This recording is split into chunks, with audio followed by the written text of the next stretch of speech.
안녕하세요. 돈이 되는 채널 스타뚱입니다. 자, 오늘의 영상은 사실은 이제 마인드 정립에 대한 얘기를 할 건데, 아무래도 2023년이 중요한 시기가 될 거라고 생각을 합니다. 놓치면 후회할 수 있는 자리라고 얘기를 하고 있는데, 일단 첫 번째로 바이낸스에 대한 얘기를 안 할 수가 없어요. 바이낸스가 이제 소송을 당했죠. 짱풍자오한테 소환장을 발부를 했고, 그 안에 응하라고 하면서 SEC가 소송을 걸었는데, SEC가 말하기는 뭐냐면은 미등록 증권을 바이낸스가 맘대로 사용을 했다. 그러면서 이제 바이낸스 US를 저격을 했죠. 자, 그래서 이게 문제가 되는 게 뭐냐면은 이제 창펑자오도 자오 형님도 좀 찔리나 봐요. 그래서 이제 상장 폐지를 했고, 그다음에 여기서 이제 증권이라고 얘기하고 있는 코인 중에 솔라나, 카르다노, 폴리곤, 파일코인, 샌드, 디센트럴랜드, 알고랜드, 엑시, 인피니티 등의 다양한 코인들이 있고 더 많아지면서 소송을 건 코인들이 점점 늘어나고 있습니다. 이게 문제가 뭐냐면 소송이 계속되니까 알트들이 이제 힘을 못 쓰는 거죠. 자, 이게 그래서 이제 코인들이 많이 하락을 하면서 바이낸스 USD로 입출금이 중단됐습니다. 여기는 이제 바이낸스가 USA라는 거를 아셔야 돼요. 내용 보면은 제목에는 바이낸스지만 US라고 되어 있죠.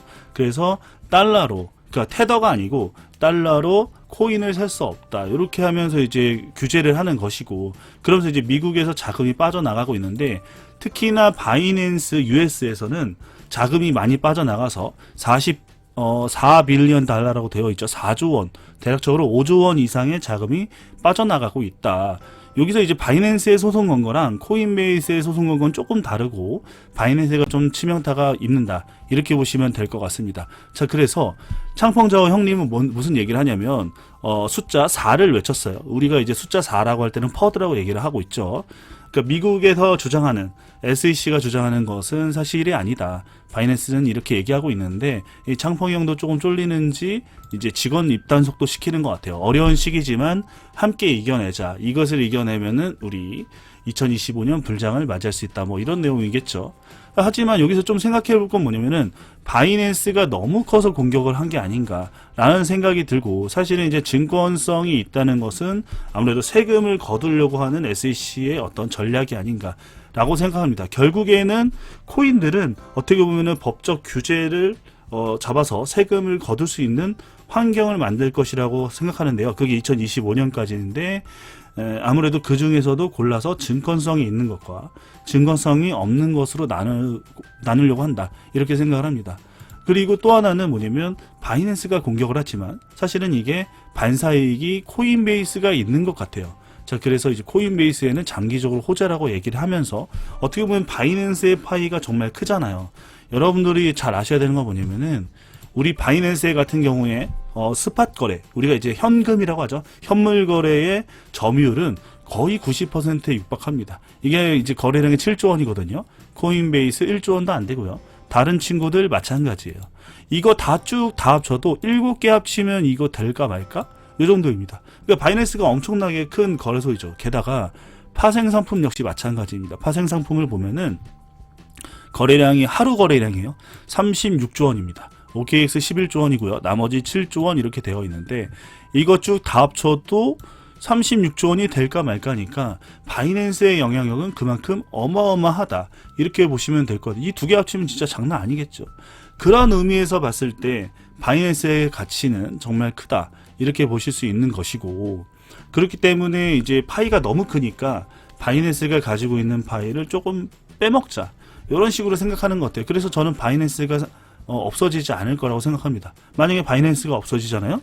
그럼 뭐 우리도 이제 장난 아닌 거죠. 뭐 암호화폐의 암흑기가 시작이 된다, 이렇게 생각을 합니다. 그러니까 파일을 줄이고 다른 쪽으로 뭐 코인베이스가 되었든 간, 아니면은 이제 미국의 월가에서 만든 거래소가 가져가는 등 간에 시간을 벌려는 목적이 더 크다고 생각이 들고, 오히려 이런 것이 장기적으로 봤을 때는 기회가 되지 않을까, 저렴하게 비트코인을 살 수 있는 기회가 되지 않을까라고 생각을 합니다. 우리가 알아야 되는 건 뭐냐면은, 암호화폐가 없애려고 했었으면 바이낸스를 공격하는 게 아니라 암호화폐를 계속 공격을 해서 비트코인의 문제를 삼았을 텐데, 그러지는 않고 있어요. 스테이블 법안이 나오고 있고요. 하원 같은 경우에는 코인을 어떻게 효율적으로 관리를 할까, 이런 생각을 하고 있는 거고, 상원 같은 경우에는 이제 바이낸스 조사를 하면서 이렇게 조금 힘을 떨어뜨리려고 한다. 이렇게 보시면 될 것 같아요. 우리 트럼프 형님이 더 좋은 것 같은데. 아무튼 간에. 자, 그러면은 코인을 어떻게 잘 활용해서 세금을 걷어서 미국의 부채가 늘어나는데 그걸 어떻게 세수를 확대를 해서 활용하지 않을까라고 생각을 하고 있는 것이고, 세금을 걷는다는 거는 우리가 잘 알아야 되는 게 이 암호화폐가 아무것도 없는 가치가 없는 것이 아니라 어떻게 보면 하나의 자산으로 인정받는다. 이렇게 생각을 해야 되는 것이고, 이런 스테이블 코인의 법안이 공개가 되면서 점점 커지면 법률이 나올 것이고 세금에 대한 규제가 나온다고 하면은 머지않아 2025년이나 26년에는 기관의 투자도 들어올 수 있다라고 생각이 됩니다. 합법적으로 가져갈 수 있는 거니, 이거는 이제 위험성 자산이긴 하지만 세금을 거둘 수 있는 좋은 투자 자산이다.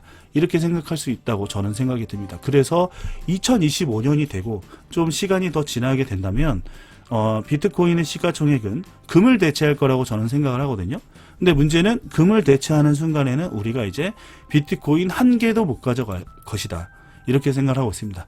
제 이제 주변에 있는 형님들하고 얘기할 때 항상 얘기하는 게 뭐냐면, 언젠가 비트코인 한 개도 없는 사람들이 많을 것이고, 우리 애기들은 비트코인 한 개만 가지고 있어도 뭐 100만 장자, 억만 장자가 될 수, 1000만 장자 이렇게 봐야 되나? 그렇게 될 수 있다. 이렇게 얘기를 하고 있어요. 그러니까 여러분들도 생각을 잘해야 돼요.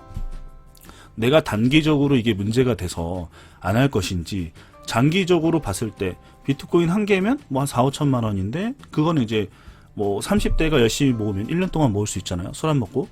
그렇게 해서 그냥 투자를 했는데 그게 10억이 되고 100억이 될 수 있는 가능성에 투자를 할 것인지, 다른 코인은 잘 모르겠지만 비트코인에 대해서는 좀 그렇게 얘기를 하고 싶어요. 그래서 이것이 기회가 될 수 있고, 또 한 가지는 뭐냐면 이게 중요할 것 같습니다.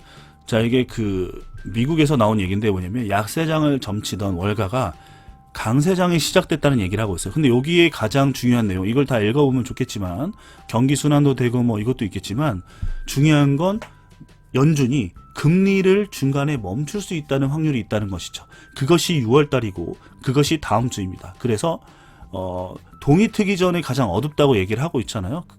그게 지금이 아닐까라고 생각을 합니다. 물론 이제 금리를 다시 인상할 수도 있겠지만, 만약에 다음 주에 금리 인상 발표가 있죠. 이때 금리 인상을 동결한다면 이거 시장의 파급력이 대단할 것 같습니다. 동결을 여태까지 한 번도 한 적이 없었죠. 자, 그런 관점에서 잘 봐야 되는 것이고, 그래서 일단은 6월달 다음 주에 베팅하는 것이 상당히 중요한 이슈가 될 것이고, 길게 봤을 때 다시 말씀을 드리지만, 우리가 생각했을 때 이런 게 있어요. 부채, 그러니까 미국이 부채 한도를 올리고 그 다음에 총 자산을 늘리면서 대차 대조표를 계속적으로 늘리고 있고, 너무 크게 늘렸으니까 그거를 살짝 축소하는 거잖아요. 한 요렇게 됐다가 이렇게 다시 되는 이런 기간이 있을 뿐이지 다시 늘리고 있지 않습니까? 그리고 뭐 달러도 계속적으로 늘리고 있잖아요. 어디 있더라? 잠시만요. 우리가 보던 차트가 여기 있네요. 달러를 계속적으로 찍어내고 있는데 이게 2017년이라고 봐야 되나요? 이때 너무 많이 늘렸으니까 좀 줄인 거지, 이걸 이제 이렇게 간다면은 뭐 정상적입니다. 그러니까 계속 늘어난다고 봤을 때는 달러를 계속 보유하고 있는 것은 문제가 된다. 물론 이제 일부 달러를 보유했다가 문제가 생겼을 때 투자하는 거는 이제 준비금이니까 상관없지만, 길게 봤을 때 달러를 투자하는 게 아니라 자산에 투자해야 된다고 보는 관점에서는 암호화폐가 정말 좋을 수 있다, 저는 생각을 합니다. 그래서 또 얘기를 하는 것 중에 하나가 뭐냐면은, 애플이 이 안경을 만들었어요. 프로비전이라고 하는데, 이게 이제 메타버스의 시장을 좀 더 빠르게 나오지 않게 하지 않을까라고 생각을 합니다. 이 안에서 써보면은 뭐 이썸님인가? 그 이제 영상을 보면은 정말 신기하더라고요. 얘가 이제 성공을 할지 성공을 못할지는 모르겠지만 메타버스를 앞당기지 않을까라고 생각을 하면서, 메타버스의 시대가 오면요, 우리가 현금을 사용하는 것보다 암호화폐라든지 아니면은 그 포인트를 사용하는 게 훨씬 좋습니다. 메타버스 안에서는 뭐 애플만 있겠어요? 삼성 뭐 플래닛도 있을 것이고 SK 플래닛도 있을 것이고, 이 플래닛이라는 게 행성도 될 수 있지만 하나의 싸이월드처럼 마을이 될 수 있는데, 거기서는 뭐 도토리를 사용하든지 포인트를 사용하는 게 훨씬 더 편하잖아요. 그게 암호화폐가 될 수 있다. 이런 것들을 생각을 하고 있어서 아무래도 SEC가 소송을 거는 증권성 중에 누구였더라? 그 마나라든지 샌드박스가 있는 것이 아닌가 라고 저는 사실은 생각을 하고 있어요. 이런 게 이제 보면 엑시나 이런 메타버스에서 쓸 수 있는 코인들을 저격을 하는 게 아닌가 라고 생각하면서 애플은 이 시대가 빨리 올 것을 알아서 이거를 투자를 하는 건가? 사실은 여기까지 생각을 하면서 이제 종합적으로 보자면은 암호화폐가 사용되고 이 각각의 플래닛에서 포인트 혹은 암호화폐를 사용하는 날이 조금 더 우리가 재현원 생각했을 때 2030년이라고 생각했다면 조금 더 빨리 올 수 있지 않을까. 어쩌면 2025년, 26년에는 새로운 시장이 열릴 수 있지 않을까라고 생각을 합니다. 자, 그래서 종합적으로 그리고 다시 정리를 하자면은 이 화폐의 가치는 계속 떨어지니까 사실은 다른 코인들은 모르겠어요. 다른 코인들은 차트 거래를 하거나 아니면 뉴스를 보면서 이제 매수를 해서 수익을 내면 비트코인을 모으는 게 저는 가장 좋다고 생각합니다. 이더리움도 좋겠지만 요즘에 부테린이 얘기하는 게 뭐냐면 이더리움의 확장성이나 이런 수수료 문제를 해결하지 않으면 이더리움이 문제가 생길 수 있다.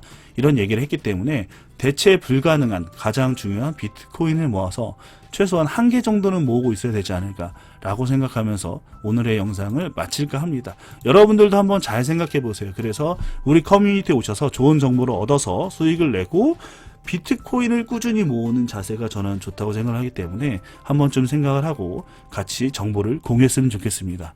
자, 오늘의 영상은 여기까지고요. 끝까지 시청해 주셔서 감사합니다.